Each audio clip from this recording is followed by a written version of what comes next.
but let's get a little acceleration here. Bit of turbo lag. Hey everyone, it's Ben Hardy here, and in today's video, I'm going to be reviewing a 2022 Mercedes-Benz GLC 300. First and foremost, though, a huge shout out and thank you to the Mercedes-Benz of Farmington for giving me some time with this GLC 300. A really cool thing about the Mercedes-Benz of Farmington is they are a one-price store, so I'm going to make your buying experience super simple and straightforward. You're not going to have a bunch of haggling back and forth like what you have to deal with most dealers and most Mercedes dealers as well, frankly, in today's market. And so check them out if you want an easy buying experience. And then on a side note, if you want to save time and money the next time purchase a car, link to my car buying guide in the description down below. Let's get into the video.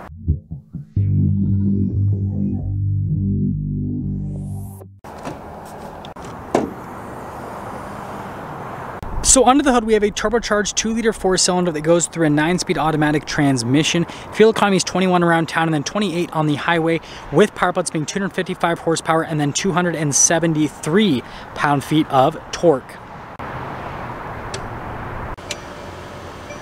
Now let's go over the front end of the GLC 300. So first off, you can see the Mercedes-Benz logo there at the top, and then a larger Mercedes-Benz logo down below that, and then notice the chrome accent that goes off to either side. And I love the mesh with the grille here. Now this isn't standard from what I know, because that's also a GLC 300, and look at the grille on that. So yeah, I don't know, but I like this version. Anyways, you can see here we've got the daytime running lights that wrap around. We do have LED headlamps. And then notice here with the parking sensors on the front end and how it's all kind of like darker in coloration. There's also a camera below the Mercedes logo. And other than that, that is everything for the front. Now coming on the side here, we've got two 35mm tires wrapped around 19-inch wheels in the front and over in the rear as well. And let's take a closer look at the wheel design itself. So notice how it's blacked out in the center, and it's in a star shape similar to a certain logo, but yeah, I definitely think it looks really good, especially when you see it with the whole vehicle. And then here's a quick look at the front suspension. Notice the molding here for the fender flare, and then also look, there's some venting there on the side. And then that continues all along the side of the GLC. And you can see here with the mirrors, so those are blacked out. All the trim around the windows is also blacked out. Got rails there at the top. Chrome on the door handles though. And then here's your full side view. And now you can see with the wheels how they kind of pop a little bit. Definitely cool. Now here's a key fob. We've got our lock function, unlock the opening here for the hatch. And then you can see nothing there on the back. But let's open up the hatch here for the GLC 300. So first off, you can see got the nice metallic plaques here on either side. And then look at the storage space underneath. That is fantastic. Carpeting is actually pretty thick back here. And then notice you have these little buttons here on either, well, I guess I should say switches on either side to lower down these seats. And it's nice that they're like actually nice trim. And also that was fast. But other than that, that is everything for the rear. So when you're done, just press that and it'll pop back down. Now let's finish things up here with the rest of the rear. So first off, we have our GLC 300 badge, 4Matic badge on the other side. And then you can see with the taillights, pretty intricate with the overall design. And then we do have parking sensors here at the bottom. And then we've got these nice covers over the exhaust tips. Diffuser here as well. And other than that, well, that's the rest of the rear. Now here is the front door panel. You can see with the padding at the top and then down below, and then notice the wood trim that goes across. And I like how this is nice material for the window switch. And then here are the seats. So again, look at the stitching throughout, and then notice it's kind of perforated there in the center portion. Look at the padding. And let's actually pop in. Oh yeah, seats are comfortable. And then notice here behind the seat storage, got some vents right there. And of course we have our kind of like, oops, center console slash cup holder setup right here, which is also pretty cool. Let's head to the front. Now here's the front door panel. You can see again with all of the padding, and then notice the stitching that goes throughout, and then look at the window controls, the finish on those. The mirrors do power fold in, and they also have blind spot monitoring, and look at that, we can see an AMG there in the mirror. We've got our seat adjustments here, heated seats, 3 settings for the memory seats, and then that's to open up the hatch. And then you can see here with the Mercedes-Benz logo. And then here's the front seat again. Notice with the stitching perforated here in the center portion. Look at the bolsters on it. Lumbar there on the side. And then here's the pedal layout down below. So you can see nice metallic trim there. And then the light control here. Steering wheel's power adjustable. Let's pop in.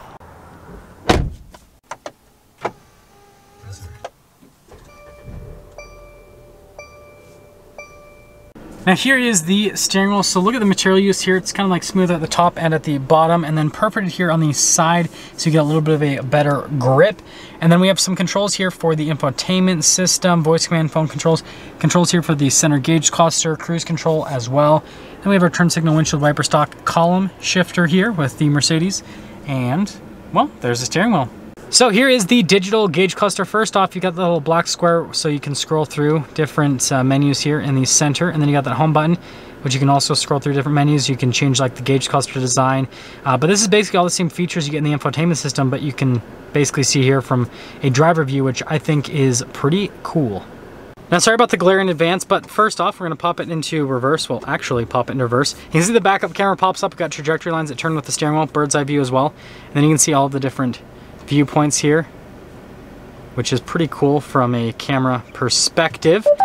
And moving from that, it wouldn't let me go into home because I was still using the camera.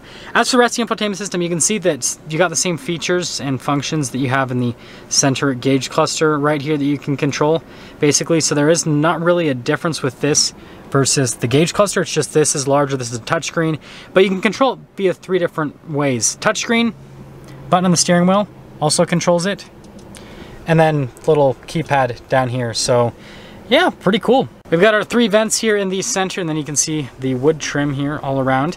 And then we've got dual zone climate controls, and we've got some shortcut buttons here for the infotainment system, and then more wood trim. The graining on this is very nice, actually. And then yeah, some storage space right there. This is the little keypad to control the infotainment system, volume control here, and this is just what turns the system on or off, actually.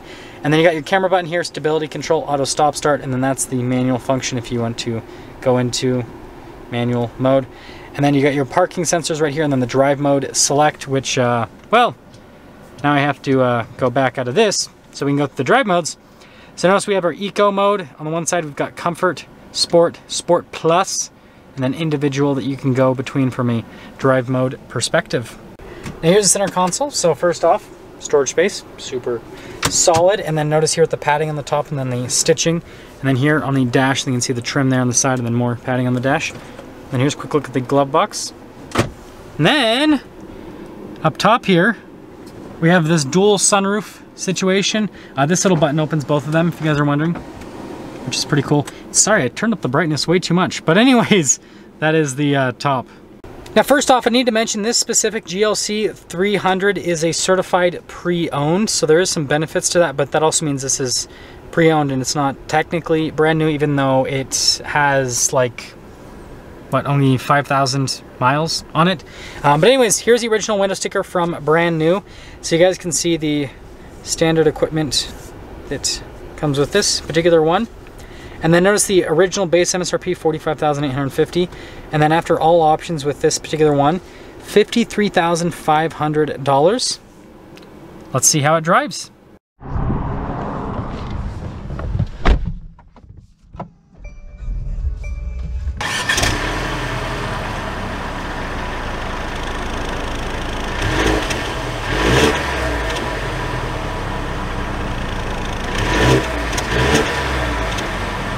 Let's talk about the visibility before we set off. Here's your visibility of the hood, both the mirrors, which do have blind spot monitoring, and then throughout the rest of the rear. And let's set off. Setting off in the GLC 300. And first off, thing I want to mention is seat comfort is really solid, actually. Like I said, the seats are really soft.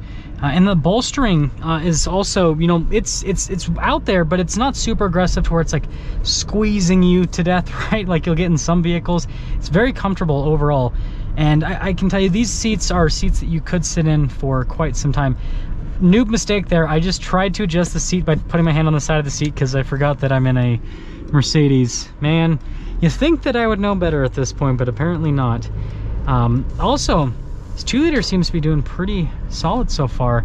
It's nice and torquey, just getting up and moving. So getting up and moving a little bit more here with the GLC 300. It does have auto stop start, and it was actually pretty seamless from the, you know, basically shutting off to turning back on.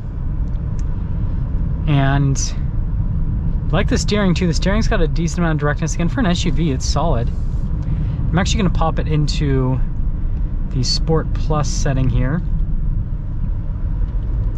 So you got it in Sport Plus now. So it should be a little bit more aggressive with the 9-speed automatic, and let's see what else it says it changes. So steering, engine, and then stability basically. So just how the traction system performs. So smooth though. Such a smooth vehicle, which I really appreciate. See how the brakes are coming up to here. Yeah, I like the modulation on the pedal. I love the switches here. Now the material use isn't, you know, the nicest on these necessarily. Like the steering wheel, paddle shifters and everything and all that are a lot nicer from a material standpoint. But the actuation feels really nice with the turn signal indicator, for example. But again, this isn't like an AMG or anything, so you're not going to get, you know, the nicest materials on everything, right? I guess other people might be using this as their little turnaround situation, just like me. Yeah, I really like the suspension. Suspension is a highlight for me with this. It's very, very comfortable.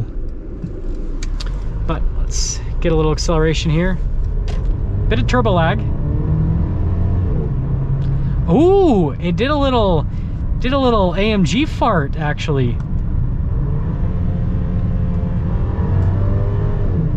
Yeah, it kind of does little AMG farts. It sounds good. It sounds really good actually.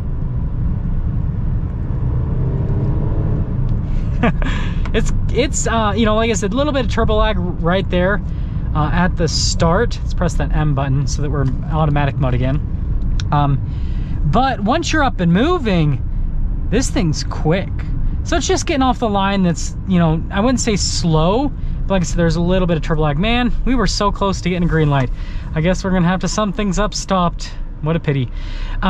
So yeah, so first off, exterior wise, I think the GLC with this package, the exterior package this one has, I think this looks really good. The base GLC I still think looks good, but like when you see it next to this, it's like, ooh, this is just, yeah, it looks better, right? It's just mostly the grille and the wheels as well. And then from an interior perspective, for being, you know, quote unquote entry level Mercedes, this is a really nice interior, especially for $53,000.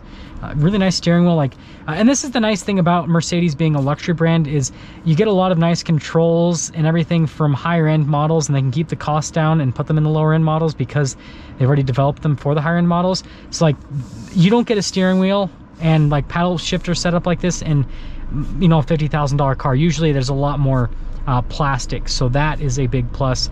And then from a driving perspective, it's quick, and you know, like I said, there's a little bit of turbo lag right there off the line, but once you get up and move, it moves. Obviously, if you want more power on the GLC platform, then they've got the AMG versions. I just reviewed a 43 right before this, and you know, that has quite a bit more power than this, and that's the engine in that one, right, isn't going to have nearly as much lag off the line. It just punches a little bit sooner. And so yeah, if you want like the good gas mileage, you know, that's what the GLC 300 gives you. And then obviously if you want the higher performance, then go for the AMG version. But yeah, I'm impressed with this. For $53,000, this is quite the SUV. That's gonna sum things up for our video on this GLC 300. Again, a huge shout out and thank you to the Mercedes-Benz of Farmington for giving me some time with this GLC. Check out the inventory in the description down below. I will see all of you in the next video.